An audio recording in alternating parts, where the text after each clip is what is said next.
الحمد لله نحمده ونستعينه ونستغفره ونؤمن به ونتوكل عليه ونعوذ بالله من شرور أنفسنا ومن سيئات أعمالنا من يهده الله فلا مضل له ومن يضلله فلا هادي له ونشهد أن لا إله إلا الله ونشهد أن محمدا عبده ورسوله أما بعد فقد قال الله تبارك وتعالى في القرآن المجيد والفرقان الحميد أعوذ بالله من الشيطان الرجيم بسم الله الرحمن الرحيم إنما الصدقات للفقراء والمساكين والعاملين عليها والمؤلفة قلوبهم وفي الرقاب والغارمين وفي سبيل الله وابن السبيل فريضة من الله والله عليم حكيم صدق الله العظيم. وقال النبي صلى الله عليه وسلم إن الله لم يرضى بحكم النبي ولا غيره في الصدقات حتى حكم فيها هو فجزاها 8 فإن كانت من تلك الأجزاء أعطيتك حقك أو كما قال النبي صلى الله عليه وسلم. اللهم صل على سيدنا محمد وعلى آل سيدنا محمد وبارك وسلم. اللهم صل على سيدنا محمد وعلى آل سيدنا محمد وبارك وسلم. اللهم صل على سيدنا محمد وعلى آل سيدنا محمد وبارك وسلم.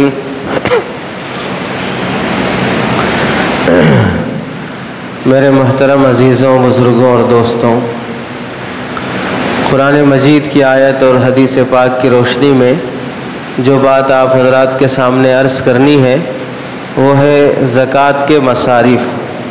زکوٰۃ کہاں کہاں خرچ کرنی چاہیے اور ان میں سے بھی ترجیحی مصارف کیا ہیں جہاں پر دینا زیادہ بہتر ہے، زیادہ افضل بات ہے کہ وہاں پر زکوٰۃ کی رقم دی جائے.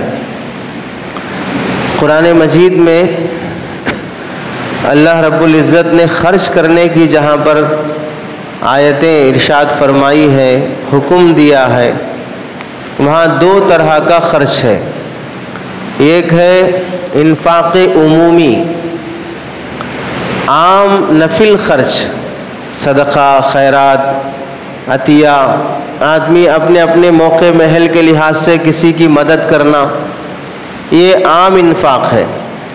دوسرا ہے انفاق واجبی، جو فرض ہے خرچ کرنا.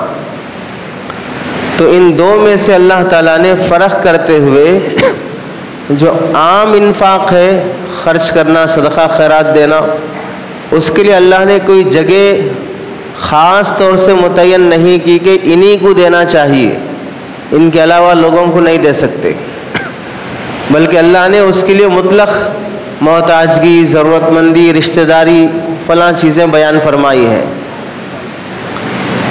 البتہ جو انفاق واجبی ہے، جس کا خرچ کرنا فرض اور واجب ہے، وہاں اللہ نے مصارف بیان کیے ہیں کہ ان جگہوں پر ہی خرچ کرو، اس کے علاوہ جگہوں پہ خرچ کرو گے تو پھر تمہارا یہ صدقہ، تمہاری یہ زکوٰۃ ادا نہیں ہوگی. آیت میں اللہ رب العزت فرماتے ہیں انما الصدقات للفقراء والمساکین. صدقات یعنی زکوٰۃ، یہاں صدقات سے مراد زکوٰۃ، پوری امت کا اجماع ہے. یہاں صدقات سے مراد عام نفل صدقے مراد نہیں ہے، بلکہ واجب صدقہ یعنی زکوٰۃ مراد ہے. کس کو دینا ہے؟ للفقراء والمساکین، غریبوں کو دو، مسکینوں کو دو. غریب کون، مسکین کون؟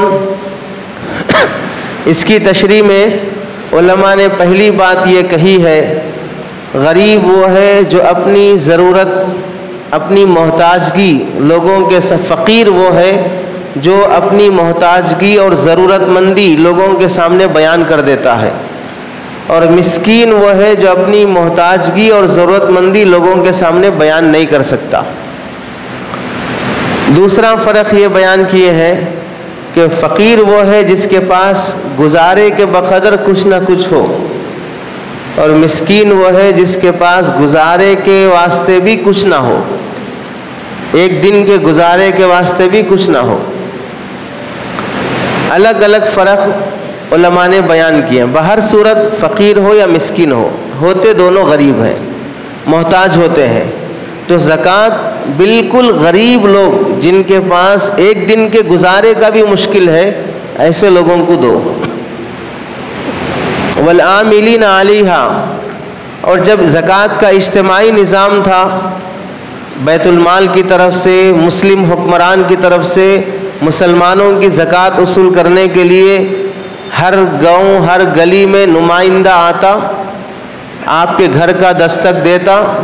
اب اس کے بعد آپ اپنے کتنے اونٹ ہیں، کتنی بکریاں ہیں، کتنے جانور ہیں، سب لا کے سامنے رکھنا، وہ خود کیلکولیٹ کر کے حساب لگا کے اتنا آپ کی زکوٰۃ ہے بولتا، پھر آپ جتنی زکوٰۃ ہوئی ہے اس کے حوالے کر دینا۔ آپ کے پاس سونا چاندی کتنا ہے پورا لا کے یہاں پر رکھو، کتنا ہے وہ حساب ڈالے گا، پھر کتنی زکوٰۃ ہوئی ہے آپ کو بتائے گا، آپ زکوٰۃ دے دو، چلے جائے گا۔ ایسا زکوٰۃ کا نظام تھا۔ تو اس کو وصول کرنے کے لیے بھی چند بندوں کو رکھا جاتا تھا۔ عام طور سے وہ لوگ غریب ہی ہوتے تھے، ان کا گزارا بھی ہو جائے گا اور یہ زکوٰۃ کے اصولی کا ایک نظام بھی ہو جائے گا۔ والعاملین علیہا، ان کو زکوٰۃ دی جائے۔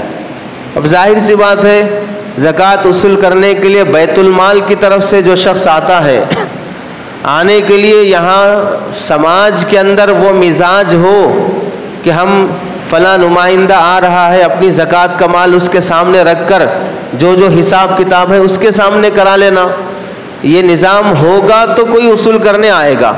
اب جب اسلامی حکومت نہیں، مسلم حکمران نہیں، اسلامی شریعت کا نفاذ نہیں، تو اب اجتماعی نظام جب ختم ہو گیا تو اب یہ لوگ بھی نہیں رہے۔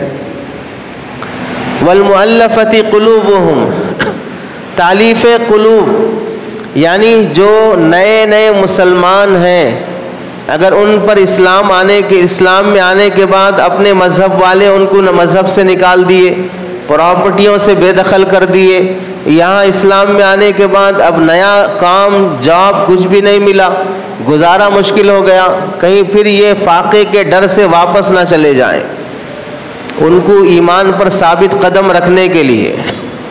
اور ایسے ہی جن کے بارے میں یہ امید ہے کہ یہ کٹر دشمن ہے، ان پر اگر ہم خرچ کریں گے تو ہو سکتا ہے کہ یہ آج نہیں تو کل اسلام میں آ جائیں گے، یا نہ بھی آئیں تو کم از کم اتنا ہو سکتا ہے کہ یہ لوگ اپنا کٹر پنا بند کر دیں گے، زیادہ فتنے دنگے نہیں کریں گے، فسادات نہیں کریں گے، چونکہ انسان عبد الاحسان، احسان کا بندہ ہے، آپ تھوڑا کھلا دو پلا دو، اسی کو حضرت مولانا سجاد نعمانی صاحب دامت برکاتہم فرماتے ہیں، یہ پیٹ ہے، معدہ ہے، اور یہ دل ہے، دونوں میں زیادہ فاصلہ نہیں ہے، یہاں ڈالو یہ بدل جاتا، یہاں کھلا دو یہ بدل جائے گا، تو معدے میں پڑنے کے بعد دل خود بخود بدل جائے گا۔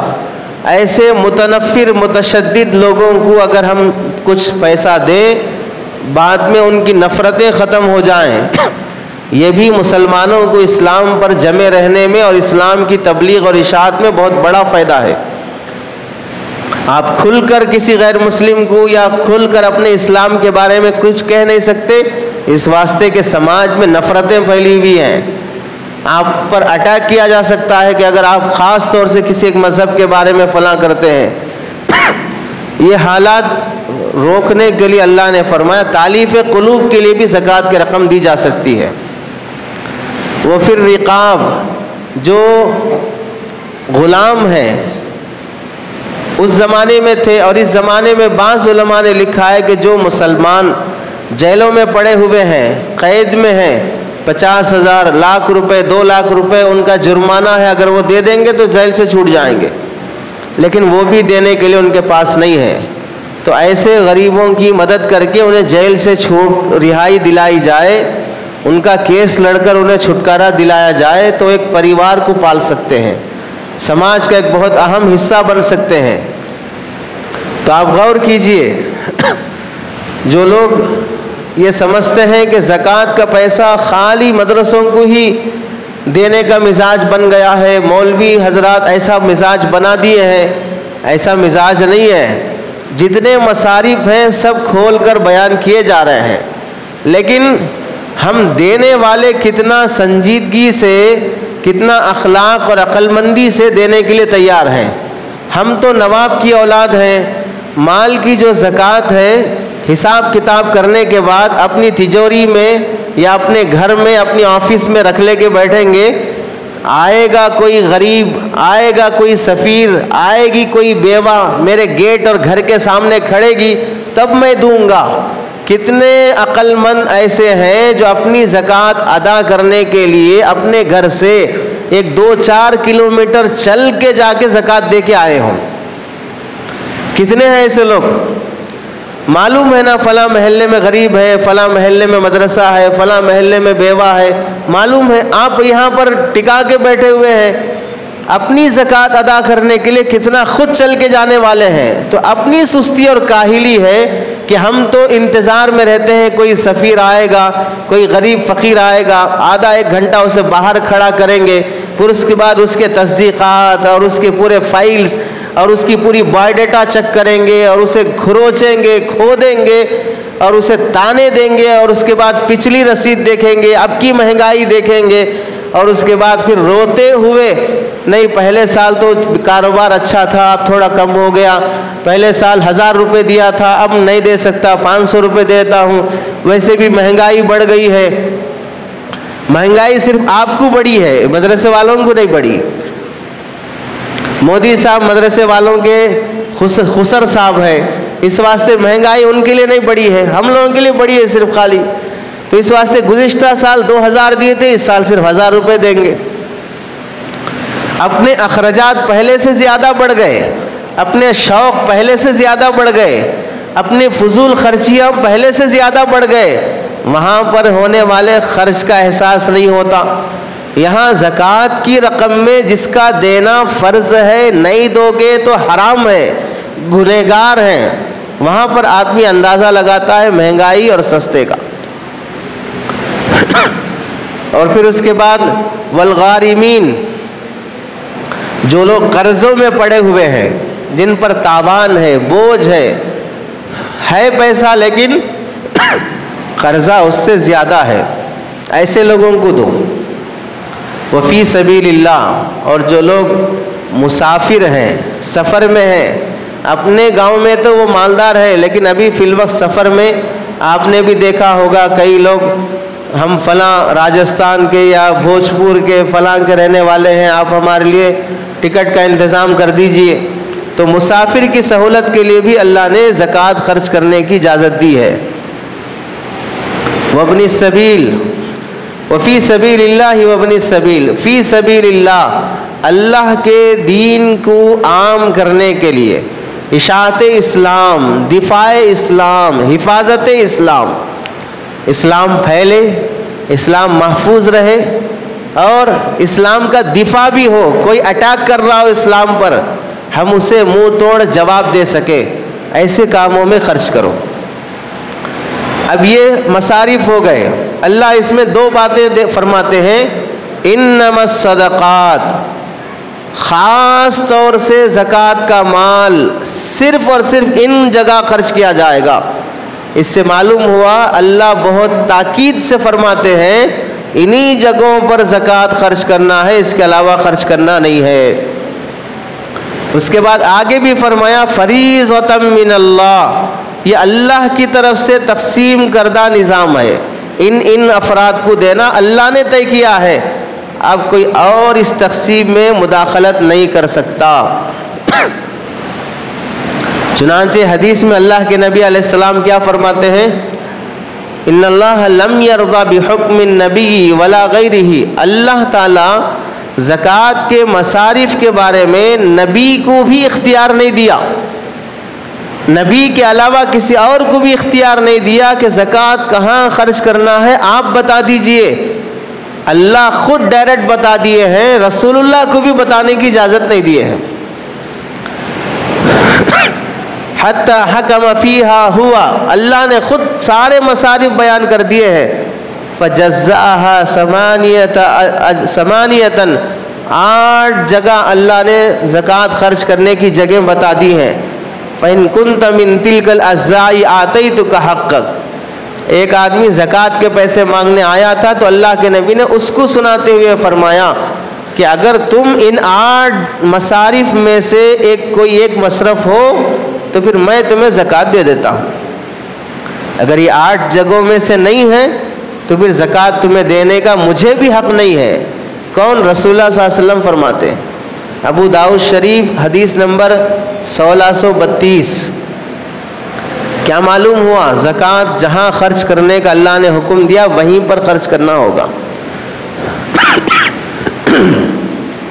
اب اس سے سمجھ لیں زکوٰۃ غیر مسلموں کو نہیں دی جا سکتی۔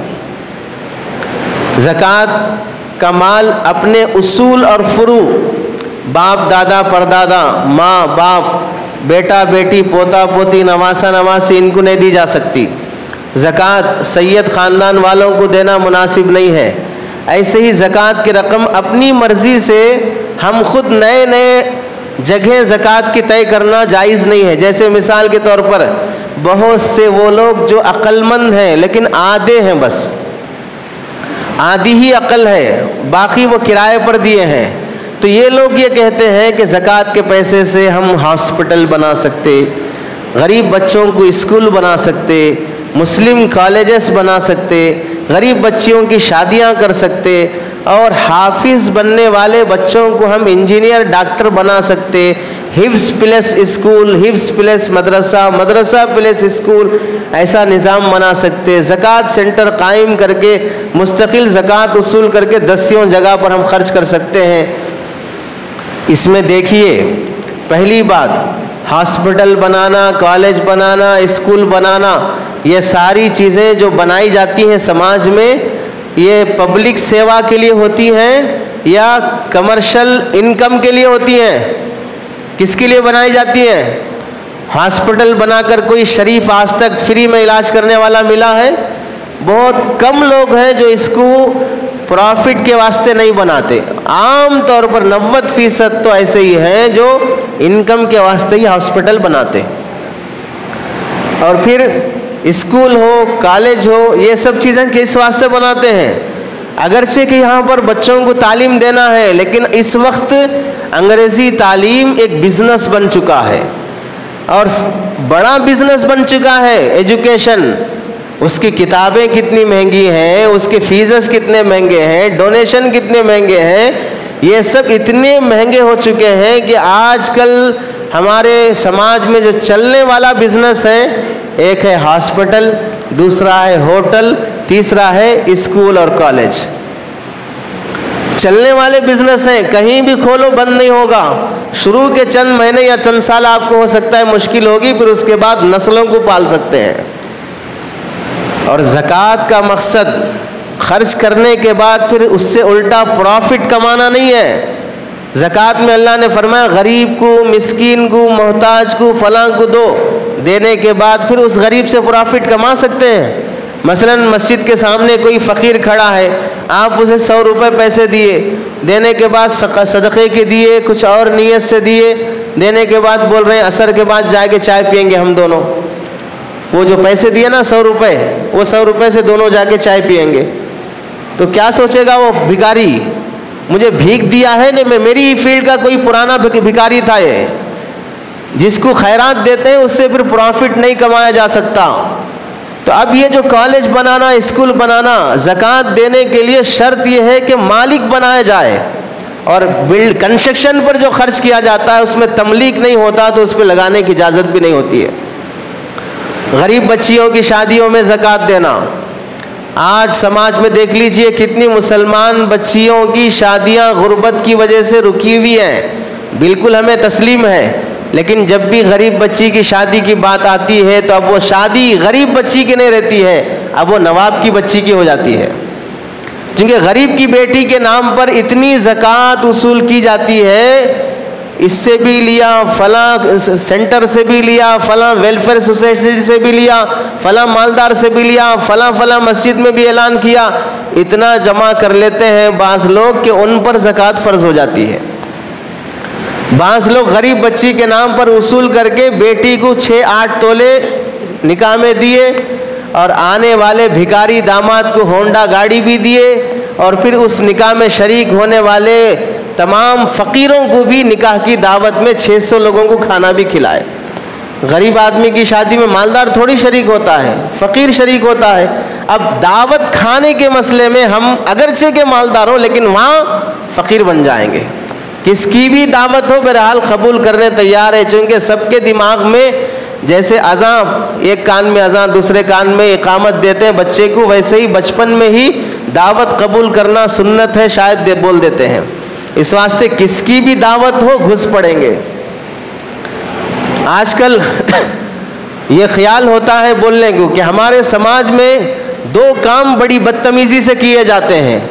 ایک کام ہے دعوتوں میں اتنا ٹوٹ پڑ کے کھانا، اچھے لوگ، اچھے خاندان کے لوگ، شیروانی پہنے ہوئے لوگ، ٹپ ٹاپ سے رہنے والے لوگ روزانہ اپنے گھر میں مندی بریانی کھا سکتے ہیں، لیکن دعوت میں آ گئے جیسا ہی وہ گیٹ کھولتے ہیں، جیسے گاؤں دیہات میں بکریوں کا ریوڑ جب وہ چرواہا کھولتا ہے، جیسے بکریاں ایک ساتھ نکلتی ہیں توڑ کر گیٹ، ویسے وہ گیٹ ہٹاتے ہی یہ سارے انسانی سماج میں رہنے والے بھی ٹوٹ کر، ایسا لگتا ہے کوئی نیا آدمی یہ منظر دیکھے گا تو ایسا خیال ہوگا سارے بیچارے جنگل سے تشریف لائے ہیں، آج تک کبھی حیدرآبادی بریانی دیکھے نہیں ہے، مندی کا نام سنے نہیں ہے، اس واسطے پہلی بار زندگی میں انہیں بریانی کی ڈش سے واسطہ پڑ رہا ہے، ایسا لگتا ہے جب وہ ٹوٹ پڑتے ہیں۔ کوئی شرم حیا کا خیال نہیں کیا جا سکتا۔ اگر اس کی ویڈیو بنا کر اسے دکھایا جائے کہ صاحب آپ دعوت میں دیکھیے کتنے شریف تھے، تو اسے بلیک میلنگ ویڈیو سمجھے گا، اسے آپ میرا بلیک میل مت کیجئے ایسا ویڈیو بنا کر۔ واقعتاً ویسے اگر ویٹر تقسیم کرنے والا ڈش لے کر بھی آئے فوراً ہاتھ بڑھا کر لے لیں گے، ساری بوٹیاں آسمان کے تارے اپنے پلیٹ میں رہیں گے، باقی فوراً واپس کر دیں گے۔ آدھا ابھی بھرا ہوا گرم ہے، پھر بھی بولیں گے لے جاؤ گرم لے کے آؤ۔ اپنے گھر میں دسترخوان پہ بیٹھ کے جب کھاتے ہیں آدھی ڈش ابھی خالی ہے تب بھی بولیں گے بیوی کو لے جاؤ گرم لے کے آؤ، لیکن دعوتوں میں برابر بولیں گے اور گوشت کے آدھے ٹکڑے کھا کے پھینکیں گے۔ پوری شرافت اور انسانیت دعوتوں میں ختم ہو جاتی ہے۔ اس واسطے دعوتوں میں شریک ہونے کو بہت ذلت اور شرم کی بات سمجھا جانا چاہیے، ایسے بے ڈھنگے طریقے سے جو کھایا جاتا ہے۔ شوگر پیشنٹ ہے، ہارٹ پیشنٹ ہے، اس کے لیے چکنا چپاٹا منع ہے اور چاول منع ہے، لیکن آنے سے پہلے جناب گولی کھا کے آئیں گے، کبھی کبھار وہیں ٹیبل پہ بیٹھ کے اور ایک گولی کھائیں گے، لیکن بریانی نہیں چھوڑیں گے۔ ایسا ہو ہی نہیں سکتا ہے، چھوڑ دیا اللہ نہ کرے کلمے پر موت نہ آئے۔ حضرت اسرائیل پوچھ لیں تمہاری زندگی میں اتنی بار دعوتیں آئی تم نے قبول کیوں نہیں کیا؟ اس واسطے آج تمہاری جان سختی سے نکالی جا رہی ہے، ایسا سوچ کر قبول کیا جاتا ہے۔ اور دوسرا بے ڈھنگا طریقہ، گاڑی چلانے میں ہمارا مسلمان سماج اتنا بدتمیز بن جاتا ہے، وہ اوورٹیک کرنا، بیجا ہارن مارنا، تربل بیٹھ کے جانا اور الٹی سیدھی طریقے سے گاڑیاں چلانا، اور پھر لگا بھی نہیں، لگنے کو ہے بس پھر بھی کھڑے کر کے جھگڑے شروع کر لینا، ٹریفک جام کر دینا۔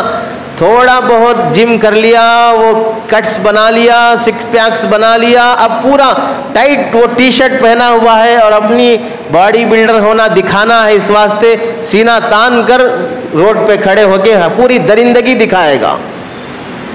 یہ بالکل حیوانیت والا راستہ ہم نے اپنا لیا ہے گاڑی چلانے کے مسئلے میں۔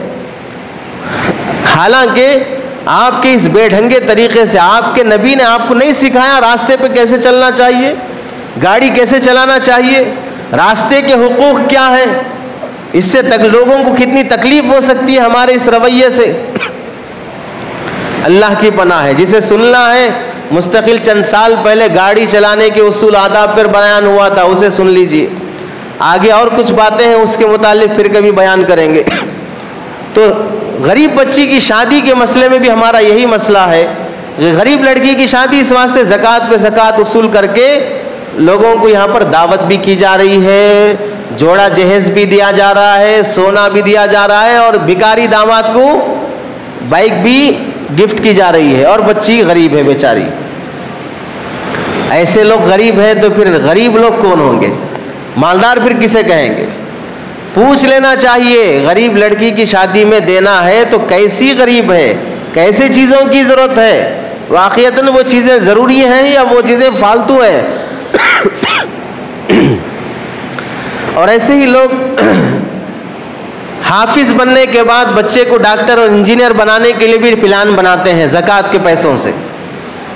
اس میں ہماری درخواست یہ ہے، حافظ بننے والا جو بچہ ہے مدرسے میں، پورے مسلم سماج سے 2% بچے آتے ہیں جو حافظ بنتے ہیں۔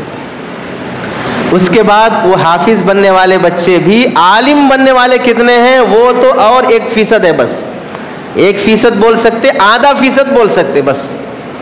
اب ان بچوں کو ہم لے جا کر ڈاکٹر بنائیں گے، انجینئر بنائیں گے، لائر بنائیں گے، تو یہ بچے پھر واپس آ کر مسجد کی امامت کریں گے؟ یہ بچے پھر واپس مکتب پڑھانے کے لیے چھوٹے چھوٹے بچوں کو تیار ہوں گے؟ یہ واپس آنے کے بعد پھر جمعہ کا بیان، پھر دوسری دین کی خدمتیں کرنے کے لیے تیار ہوں گے؟ جب اسے کمانے کا بہترین ذریعہ مل گیا تب وہ پروفیشن جسے بنائے گا، کمانے کا ذریعہ جسے بنائے گا، وہ دوسرے کام ہوں گے۔ اب وہ مدارس میں پڑھ کر بھی دین کی خدمت کا محافظ نہیں بن سکتا ہے۔ ہاں، اس زمانے میں علماء حفاظ کو انگریزی آنا چاہیے، نالج ہونا چاہیے، جنرل نالج ہونا چاہیے، لیکن اس کا طریقہ یہ ہوگا کہ آپ مدرسے میں پڑھاتے ہوئے ہی وہ اسے انگریزی اور دینی معلومات دیں۔ یہاں سے ہٹنے کے بعد کسی اسکول میں، کسی کالج میں اگر زکوٰۃ کے پیسوں سے اسے پالا جاتا ہے اور پڑھایا جاتا ہے، آتے وقت اسکول میں تو حافظ صاحب تراویح پڑھا کر رو رو کے دعا کر کے نورانی چہرے کے ساتھ اسکول میں ایڈمیشن لیں گے۔ 3 سال 5 سال کے بعد جب اسکول سے واپس نکلیں گے، کالج سے واپس نکلیں گے، پورا T shirt, jeans pant, clean shave اور اسمارٹ گلی کے آوارہ گنڈے کی طرح لگیں گے۔ کیوں؟ جس ماحول میں انہوں نے وہ رہے ہیں، جس ماحول میں، وہ ماحول سارے شریف گنڈوں کا ہے، اور وہاں کسی کو شریف رہنے نہیں دیا جائے گا۔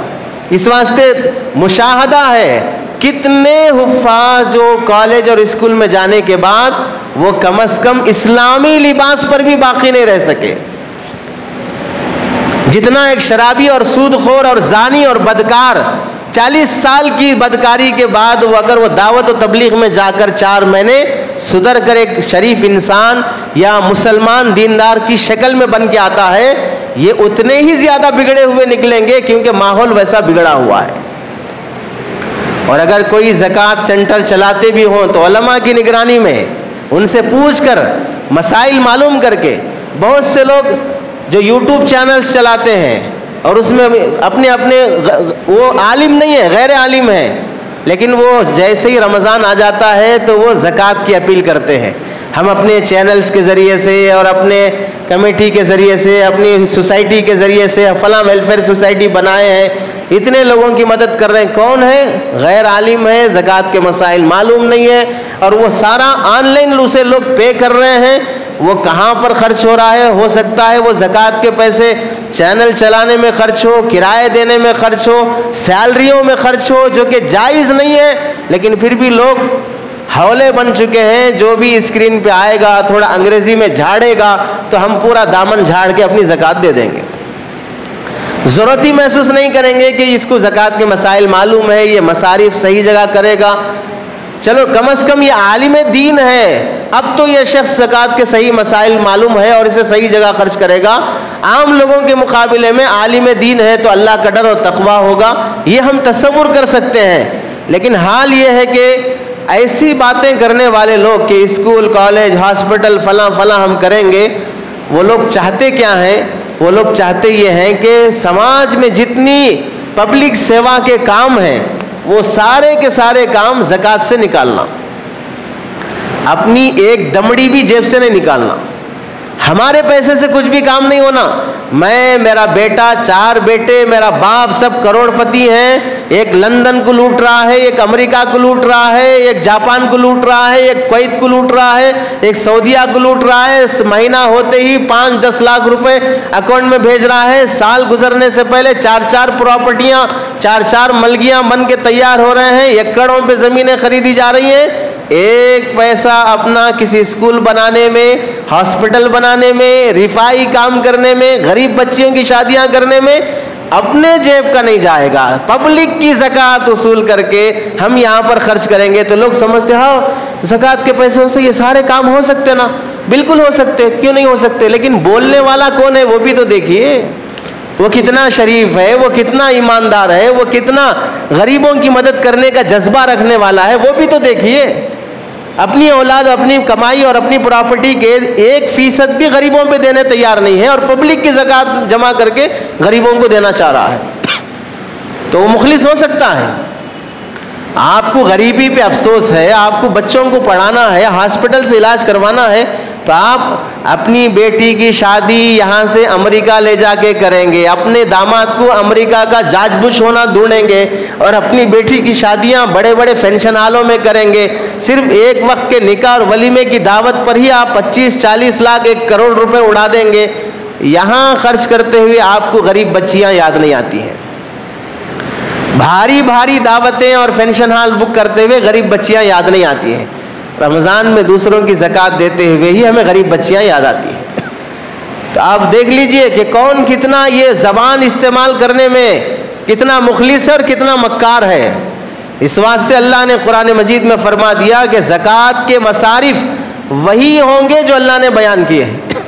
اب ان مصارف میں آپ غور کیجئے، 8 جگہ اللہ نے زکوٰۃ خرچ کرنے کا حکم فرمایا، اسے علماء نے تقسیم کیا ہے 2 حصوں میں، 8 جگہوں میں سے 6 جگہ وہ ہیں جہاں پر غریبی ہے، ان کو دیجئے، جیسے انما الصدقات للفقراء، فقیر کو دو، مسکین کو دو، والعاملین علیہا، اس کو دو، یہ 3 بھی غریب ہو گئے، وفی سبیل اللہ، وابن السبیل، جو مسافر ہے فی الوقت غریب ہے اگرچہ کہ اپنے گاؤں کا مالدار ہے، اور ایسے غارم مقروض ہے، قرضے میں ہے فی الوقت، اس سے پہلے اچھا تھا، تو 6 مصارف ایسے ہیں جہاں پر اللہ نے خرچ کرنے کا حکم دیا غریبی کی وجہ سے، اور 2 مصارف ایسے ہیں جہاں پر اللہ نے خرچ کرنے کا حکم دیا دین اور اسلام کی حفاظت کے لیے۔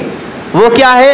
المؤلفۃ قلوبہم، ایک تالیف قلوب، جو دشمن ہے اسلام کا اس کی دشمنی ختم کرنے کے لیے، جو نو مسلم ہے اسلام پہ جمانے کے لیے، اسلام کی طرف میلان پیدا کرنے کے لیے، اس پر بھی زکوٰۃ کی رقم، اور دوسرا وفی سبیل اللہ، اسلام کی حفاظت، اسلام کی اشاعت اور اسلام کا دفاع، یہ کام کرنے والے لوگ، اس زمانے میں تھا جہاد کا طریقہ، لیکن اب ہمارے موجودہ ہندوستان میں اس کی ضرورت نہیں ہے، لیکن حفاظت اسلام، دفاع اسلام، اشاعت اسلام، اس کی بہر صورت پوری دنیا میں ضرورت ہے، پوری دنیا میں ضرورت ہے، مکہ مکرمہ میں بھی ضرورت ہے اس بات کی، ایسا نہیں ہے کہ وہاں پر اس دفاع اسلام اور حفاظت اسلام کی ضرورت نہیں ہے، اس پر جو لوگ کام کر رہے ہیں فی الوقت، حفاظت اسلام، قرآن کی حفاظت، حدیث کی حفاظت،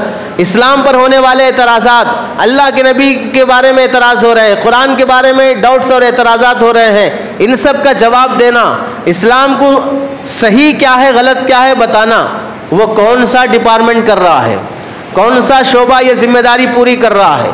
تو 2 جگہ پر اللہ نے بنیادی طور پر جو خرچ کرنے کا حکم فرمایا وہ اسلام کی حفاظت، اس کی سربلندی اور اس کی ترقی کے لیے۔ چنانچہ امام غزالی رحمۃ اللہ علیہ نے لکھا ہے، زکوٰۃ جہاں پر دینے میں زیادہ ثواب ہے اور زیادہ افضل ہے، وہاں پر تم لوگ 6 باتیں دیکھو، 6 صفات دیکھو جہاں پر زکوٰۃ دی جاتی ہے، جس کو زکوٰۃ دی جاتی ہے، ہم جس کو زکوٰۃ دے رہے ہیں وہ شخص متقی اور دیندار ہو۔ امام غزالی بہت بڑے فلسفی، بہت بڑے ذہین، بہت بڑے اسلامی احکام کے اسرار اور رموز کو جاننے والے، وہ فرماتے ہیں کہ زکوٰۃ جہاں دے رہے ہو وہ متقی آدمی ہونا چاہیے، دیندار آدمی ہونا چاہیے، تقوی والا آدمی ہونا چاہیے، بلکہ بزرگ اور ولی ہونا چاہیے جس کو تم زکوٰۃ دے رہے ہو. یہ پہلی صفت. دوسری صفت یہ کیوں فرمایا انہوں نے؟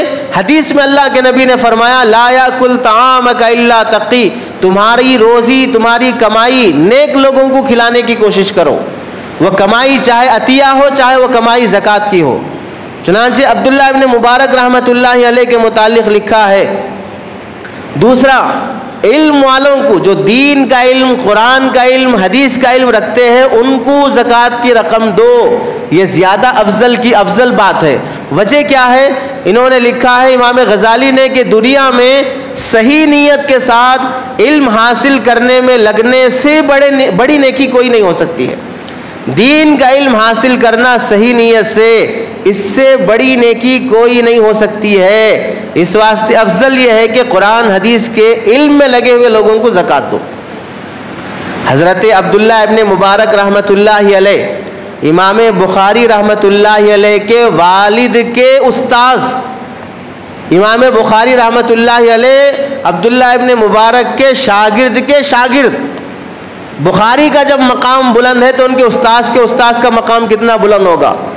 یہ اپنی زکوٰۃ کی پوری رقم علماء اور حفاظ پر خرچ کیا کرتے تھے.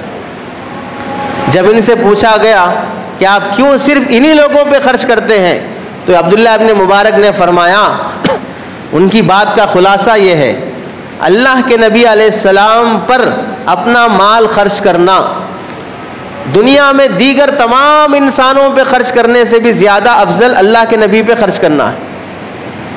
اور اللہ کے نبی علیہ السلام دنیا سے جانے کے بعد اللہ کے نبی کے جو وارث ہیں، جو ان کے فیملی ممبر ہیں، وہ ہے علماء اور حفاظ.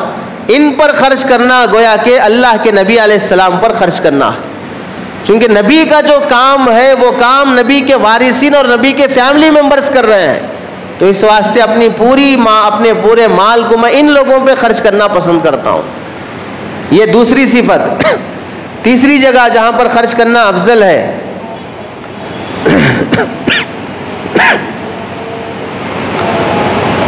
جو پکا مسلمان ہو، توحید حقیقی والا ہو، ڈاؤٹ فل مسلمان نہ ہو، کبھی اسلام کبھی کفر کبھی شرک، ایسے لوگوں پہ خرچ نہ کرو.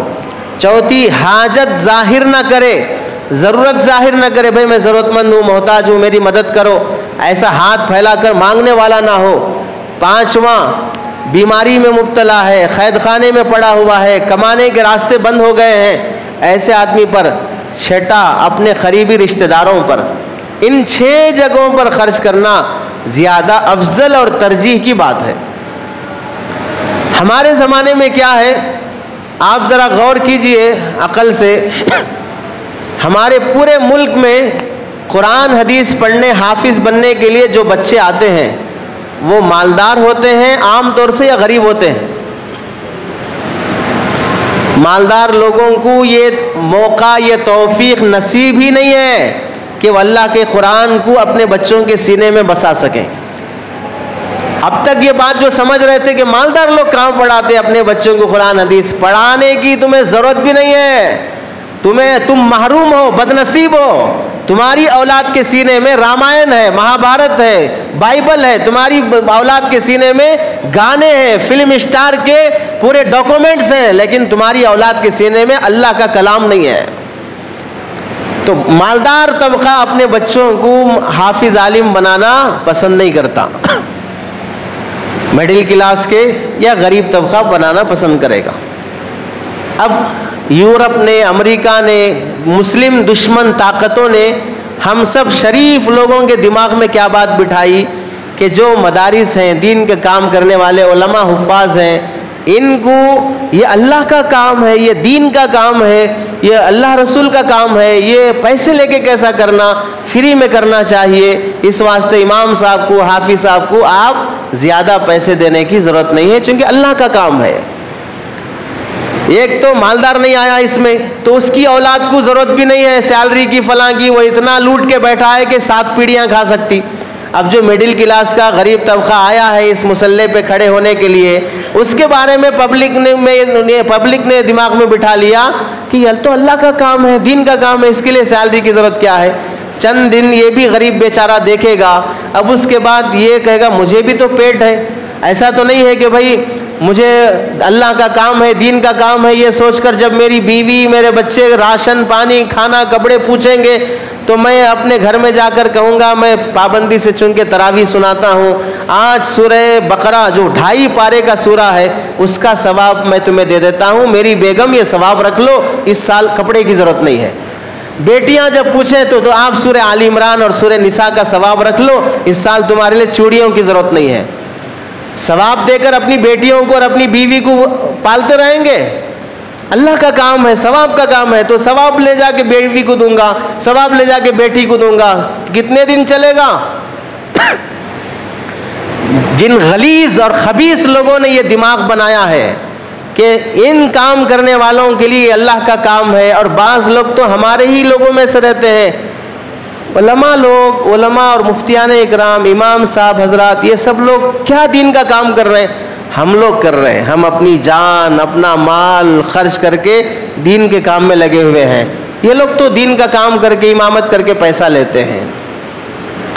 ایسے لوگوں کو چاہیے کہ وہ فوراً کسی مینٹل ہاسپٹل میں ایڈمٹ ہو جائیں، اگر نہیں ایڈمٹ ہوئے تو ہو سکتا ہے کہ کل کے دن آپ اپنے بال نوچنے شروع کر دیں، اپنی اولاد کو ہی مارنا شروع کر دیں، اور محلے میں آپ ننگے ہو کے گھومنا شروع کر دیں۔ قریب ہے وہ دن، جو لوگ ایسا دماغ میں رکھے ہوئے ہیں وہ جلد سے جلد مینٹل ہو جائیں، جو ایسی سوچ رکھتے ہیں۔ یاد رکھ لیجئے، دین کا کام کا تعلق سیلری لینے نہیں لینے سے ہے، اس سے کوئی تعلق نہیں ہے۔ ایسا نہیں ہے کہ جو آدمی سیلری کے بغیر کر رہا ہے وہ بہت بڑا مخلص ہے، اور جو سیلری کے بغیر کر رہا ہے، جو آدمی سیلری لے کے کر رہا ہے وہ ریاکار ہے، اور جو سیلری کے بغیر کر رہا ہے بہت بڑا مخلص ہے۔ آپ لوگ ڈاکٹروں کی تعریف نہیں کرتے، بہت اچھا ڈاکٹر بھائی، بہت اچھے لائر بھائی، بہت اچھا پولیس بھائی، آپ اس کے پاس گئے تو کام کر دیتے۔ تو جو بہت اچھا پولیس ہے، بہت اچھا ڈاکٹر ہے، آپ کوئی فیس نہیں لیتا آپ سے، اچھا پولیس ہے بول کے فیس چھوڑ دیتا ہے۔ یہ بالکل حماقت اور نادانی والی بات ہے۔ زکوٰۃ کے جو مصارف ہیں، ان مصارف میں اللہ نے خاص طور سے ایک آیت میں فرمایا لِلْفُقَرَاءِ الَّذِينَ أُحْصِرُوا فِي سَبِيلِ اللَّهِ لَا يَسْتَطِيعُونَ ضَرْبًا فِي الْأَرْضِ، وہ غریب اور محتاج جو اپنے کام میں لگے ہوئے ہیں، لوگوں کے سامنے ہاتھ پھیلا کر نہیں مانگتے، سوال نہیں کرتے، اپنی ضرورت کا اظہار نہیں کرتے، ایسے لوگوں کو خاص طور سے دیا کرو۔ تم لوگ ان کو دیکھو گے يَحْسَبُهُمُ الْجَاهِلُ أَغْنِيَاءَ مِنَ التَّعَفُّفِ، مالدار لوگ بلکہ جاہل لوگ ان کے چہروں کو دیکھ کر سمجھتے ہیں بھئی ان کو کیا ضرورت ہے پیسوں کی، ان کو کیا ضرورت ہے پیسوں کی۔ بعض مسجدوں میں کمیٹیوں کا ایک دماغ رہتا ہے، کیا رہتا ہے؟ امام صاحب کو کیا ضرورت ہے پیسوں کی، ان کی ذاتی مکان ہے، ذاتی کار ہے، گاڑی ہے، بچے اچھی اسکول میں پڑھ رہے ہیں، ان کے باپ بھائیاں فلاں سب ویسے مالدار ہیں، ان کو کیا ضرورت ہے سیلری کی؟ سیلری ضرورت ہے بول کر دے رہے ہیں تو کیا بھکاری ہے سمجھ کے دے رہے ہیں؟ ان کا مقام، ان کی عزت، ان کی حیثیت وہ اللہ کے نبی کے وارث، اور ان کی اپنی ذمہ داری، ان کا کام۔ ایسا اگر دیکھا جائے تو پھر پرائم منسٹر کو کیا ضرورت ہے سیلری کی؟ لیکن نہیں مل رہی اس کو سیلری۔ خاندانی ڈاکٹر، لائر، وکیل، پراپرٹیاں اتنی بنی ہوئی ہیں کہ وہ صرف ماہانہ جو ان کی کرائے سے جو انکم آتی ہے وہ اس کھائے تو بس ہے، پھر بھی کیوں فیس لے رہے ہیں آپ؟ آپ کو کیا ضرورت ہے فیس کی؟ کبھی ڈاکٹر صاحب کو پوچھا اتنا بڑا ہاسپٹل چل رہا ہے آپ کو کیا ضرورت ہے کنسلٹنسی فیس کی؟ آپ فری میں دیکھو نا۔ تو یہ حماقت اور پاگل پنا ہے، ایسا خیال رکھنا کہ فلاں کی حیثیت دیکھ کر اور ضرورت کا موازنہ کر کے سیلری میں آدمی، اس واسطے بعض مسجدوں میں 5-5 سال ہو جائیں گے لیکن شریف کمیٹی کبھی سیلری نہیں بڑھائے گی، شریف لوگ کبھی تقاضا بھی نہیں کریں گے کہ ان کی تنخواہوں کا معیار بلند کیا جائے، کیونکہ کیا ضرورت ہے ان کو؟ آپ کو بھی کیا ضرورت ہے؟ 4 بچے ہیں، کویت میں سعودیہ میں کما رہے ہیں، مست انکم، اور آپ کے تنخواہیں بھی، وظیفہ بھی آ رہا ہے، بوڑھا ہو گیا 70 سال کا، بیٹھے بیٹھے 50,000 روپے آ رہا ہے وظیفہ۔ اس بڑھاپے میں 50,000 کی ضرورت ہے تمہارے، 10,000 میں گزارا ہو جائے، باقی 40,000 دے دو دوسروں کو، غریبوں کو دے دو۔ لیکن ہمارا تجربہ یہ ہے 80% ایسے وظیفہ خور جو بوڑھے ہوتے ہیں وہ نفل صدقہ بھی نہیں کرتے، الا ماشاء اللہ، وہ نفل خیرات بھی نہیں کرتے. اپنی جان بچانے کے لیے جو صدقہ خیرات کرنا ہے، بیماریوں سے بچنا ہے، وہ بھی نہیں کرتے ہیں. بہت کم ہوں گے جن کو اللہ نے یہ توفیق نصیب دی ہو. تو زکوٰۃ خرچ کرنے میں ان لوگوں پہ خرچ کرنا جہاں پر وہ آگے بڑھ کر سوال نہیں کرتے. اب آپ دیکھیے بالخصوص اس زمانے میں زکوٰۃ کی رقم خرچ کرنے میں زیادہ راجح جو مصرف ہے وہ ہے تالیف قلوب، مسلمانوں اسلام پر جمانے کے لیے محنت کرنا، اور دوسرا اسلام کی حفاظت کے لیے محنت کرنا. اسلام کی حفاظت کے لیے اس وقت جو محنت کر رہے ہیں وہ ہے علماء اور مدارس. یہ اسلام کی حفاظت، اسلام کی اشاعت اور اسلام کی دفاع سب کے لیے محنت کرنے والا طبقہ وہ ہے علماء اور حفاظ اور مدارس والا طبقہ. آپ غور کیجئے، اسلام کی حفاظت کے لیے اگر ہم لوگ اندازہ کریں گے، قرآن حدیث مسئلے مسائل یہ سارے یاد کرنے والے، بتانے والے، اسلام کے بارے میں لوگوں کو اویئرنیس اور نالج لانے والے ڈاکٹر، لائر، انجینئر یہ لوگ ہیں یا علماء اور حفاظ ہیں؟ کون کر رہے ہیں؟ دوسری بات، شہروں میں تو چھوڑیے، ہر آدمی کو کمانے کے دسیوں راستے مل جا سکتے ہیں. گاؤں دیہات میں جہاں پر اسکول، سرکاری اسکول کا سرکاری ملازم بھی وہاں پر ٹیچنگ کرنے جانا نہیں چاہتا، اپنے لیے نوکری فکس کر لیتا، لیکن دوسرے آدمی کو، اسی گاؤں کے آدمی کو رکھ دے کے اٹینڈنس دلوا دے کے سیلری لے کے تھوڑا اسے بھی خیرات میں دے دیتا. ایسے گاؤں دیہات میں بھی جہاں پر سرکاری نمائندہ جانے کے لیے تیار نہیں ہے، ایسے گاؤں دیہات میں علماء حفاظ جا کر ان گاؤں والوں کی امامت، مکاتب اور دینی خدمت کی حفاظت کی ذمہ داری نبھاتے ہیں. کہاں سے پڑھے ہوئے لوگ ہیں؟ مدارس سے پڑھے ہوئے لوگ ہیں. دوسری بات، شہروں میں جو اسکول اور کالجز چل رہے ہیں، ان اسکول اور کالجوں میں پڑھنے والے بعض مسلمان بچوں کو کلمہ تک نہیں آتا ہے، ہمارے نبی کا نام تک نہیں معلوم ہے. اب چند سالوں سے یہ دور شروع ہوا کہ بھئی اسکولوں میں بھی کچھ دینی تعلیم رکھی جائے. یہاں پر دینی تعلیم دے کر ہماری ہی اولاد کو، جو شکل سے مسلمان اندر سے ہندو اور کافر بن چکے تھے، ان کو دین کی تعلیم دینے والے اسکولوں اور کالجوں میں کون لوگ ہیں؟ کون لوگ ان کو دینی تعلیم دے رہا ہے اسکولوں اور کالجوں میں؟ انہی مدارس کے پڑھے ہوئے علماء حفاظ ہیں. جتنی دنیا میں مساجد بنی ہوئی ہیں، ان مساجد میں امامت، مؤذنی، خطابت، اس کے ذریعے سے لوگوں کی نماز صحیح طریقے سے ہو، لوگوں کے اندر جمعہ میں بیانات کر کے ان کو دینی معلومات دے کر ان کا ذہن بنایا جائے، اسلام پر باقی رکھا جائے. امامت کے ذریعے سے خدمت کرنا اور پھر خطابت کے ذریعے سے خدمت کرنا، 5 وقت کی نماز پابندی سے پڑھانا. لوگ سمجھتے ہیں 5 وقت کی نماز پابندی سے پڑھنا تو ان کے لیے بھی ضروری ہے نا، تو اس کے لیے کیا سیلری لینا ہے؟ تو میں ایک درخواست کرتا ہوں، جو ایسے شریف لوگ ہیں، 1 مہینہ صرف پابندی سے اس مسجد میں یا کسی بھی مسجد میں ایک جگہ پر امام کے بالکل پیچھے ایک جگہ پر 1 مہینہ پابندی سے 5 وقت کی نماز پڑھ لو، تو پھر ہم فتویٰ دیں گے کہ اب اماموں کی تنخواہ کی ضرورت نہیں ہے. تم میں سے کتنے لوگ ہیں فجر ڈھنگ سے نہیں ہوتی، جماعت سے نہیں پڑھتے، نماز ہی نہیں پڑھتے؟ تو اگر اتنا آسان کام تھا تو لوگ بے نمازی کیوں ہیں؟ اتنا آسان تھا تو پھر جماعت سے کیوں نہیں پڑھ رہے؟ کوئی معمولی مسئلہ نہیں ہے 5 وقت کی امامت پابندی سے کرنا. لگتا ایسا ہے کہ 10 منٹ کے واسطے آ کے پڑھا کے جانا، لیکن اس 10 منٹ کے واسطے کہیں گاؤں چھوڑ کے نہیں جا سکتے، کہیں بیوی بچوں کے ساتھ نہیں جا سکتے، کوئی تجارت نہیں کر سکتے. ایک نماز کی بھی اگر غائب رہے، ایسے اٹینڈنس ڈالتے جیسے اسکول میں ٹیچر اٹینڈنس لگا رہی ہے. ہر شخص یہاں پر ٹیچر بن جائے گا امام کے حق میں، اور امام بیچارہ اسٹوڈنٹ ہے. ہر نماز کی حاضری اٹینڈنس ان کے سامنے دیتا رہنا پڑے گا. ہفتے میں ایک بار آنے والا ہی پوچھے گا، امام صاحب کل نہیں دکھے آپ، پرسوں نہیں دکھے آپ، فلاں نہیں دکھے آپ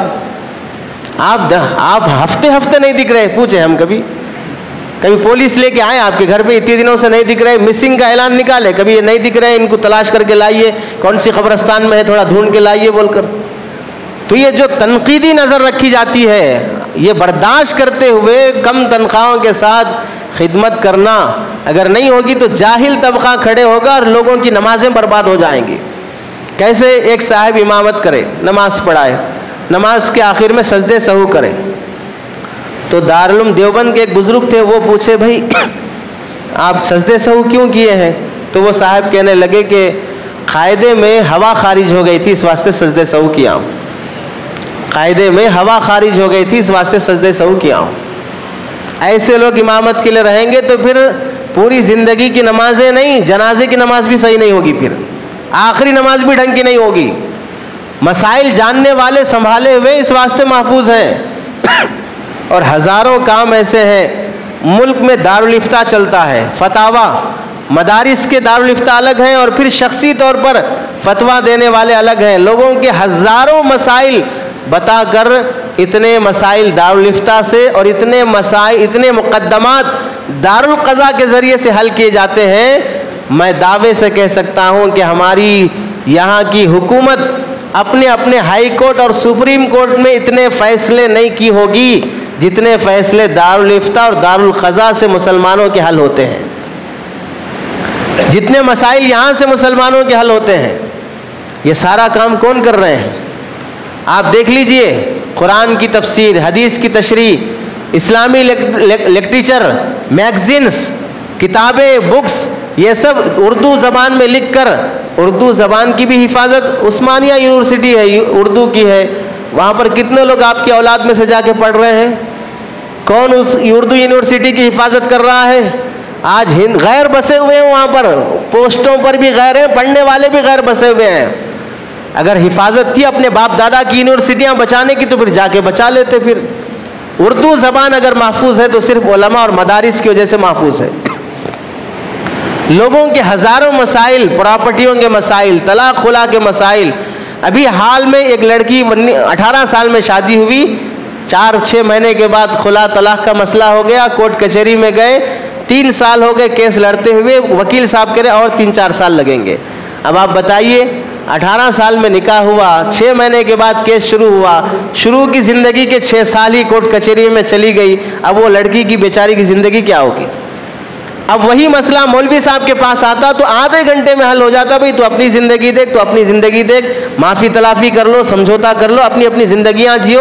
ایسی کونسلنگ کی جاتی کہ دونوں سکون سے خوش ہو کے جاتے، لیکن نہیں، ہمارا مزاج ہے ان کو کھلانا، چونکہ سارے عدالتوں میں بیٹھے ہوئے جج اور وکیل ہمارے داماد ہیں، اس واسطے پابندی سے ان کی فیس دیں گے اور ان کے پریوار کو پالنے کی ہم اپنی ذمہ داری لیں گے، یہاں نہیں آئیں گے مسائل حل کرانے کے لیے۔ ایسے دسیوں کام ہیں جو مدارس کے ذریعے سے حل ہوتے ہیں۔ اب لوگوں کا یہ مزاج ہے کہ مدارس میں زکوٰۃ دینے کے سلسلے میں ہم یہ نہیں کہتے کہ بھئی آپ صرف مدارس کو ہی زکوٰۃ دو، 8 مصارف ہیں، ان میں سے جو مصرف فی الوقت دیے جانے کے قابل ہے آپ بیوہ کو دیجئے، یتیم کو دیجئے، مسکین کو دیجئے، آپ اپنے غریب محلے میں رہنے والے بچوں کو دیجئے، لڑکیوں کو دیجئے، واقعتاً جو شادی کے حقدار ہیں، غریب ہیں، ان کو دیجئے، کوئی منع نہیں کرتا ہے۔ لیکن لوگوں میں ایک طرح کا جو دماغ بنتے جا رہا ہے وہ 2 طرح کا دماغ ہے۔ پہلا دماغ کیا ہے؟ یہ ہے کہ مدرسے والوں کو تو باہر سے آتے پیسے، سعودیہ سے، گورنمنٹ وہاں سے، فلاں سے بہت آتا ان کو پیسہ، ایک دماغ تو یہ ہے۔ دوسرا دماغ یہ ہے کہ مدرسے والوں کو ہی کیوں دینا ہے، دوسرے لوگوں کو کیوں نہیں دینا؟ یہ دوسرا جو دماغ ہے ہم اس کے بارے میں بتا دیے کہ بھئی ضروری نہیں آپ یہیں پر دینا، دوسری جگہ بھی دے سکتے ہیں، لیکن افضل یہ ہے کہ یہاں پر دی جائے، اس واسطے کہ یہ دین کے قلعے ہیں، دین کے محافظ ہیں۔ ان سے اگر آپ بدزبانی کرتے رہے، آپ یہاں مت دیجئے، دوسری جگہ دے لیجئے، لیکن یہ بولنے کا حق نہیں ہے کہ آپ یہاں کیوں دیتے، وہاں کیوں نہیں دیتے۔ 8 مصارف ہیں، 8 میں سے کہیں بھی دے سکتے ہیں، تو آپ یہاں کیوں دیتے، مدارس کو کیوں نہیں دیتے، فلاں کو کیوں نہیں دیتے؟ اب فقیروں کو دینا ہے، فقیر سے مراد یہ سڑک پہ مانگنے والے فقیر مراد نہیں ہے، فقیر سے مراد جس کے پاس مال نہیں ہے، غریب ہے، اپنے محلے کا، گاؤں کا، اپنے خاندان کا، وہ مراد ہے۔ سڑک پر بھیک مانگنے والے فقیروں کو زکوٰۃ دینا جائز نہیں ہوگا، زکوٰۃ ادا نہیں ہوگی۔ دوسرے لوگ یہ سمجھتے ہیں کہ بھائی ان کو باہر سے آتا ہے پیسہ۔ تھوڑا دیکھیے، اگر ہماری قوم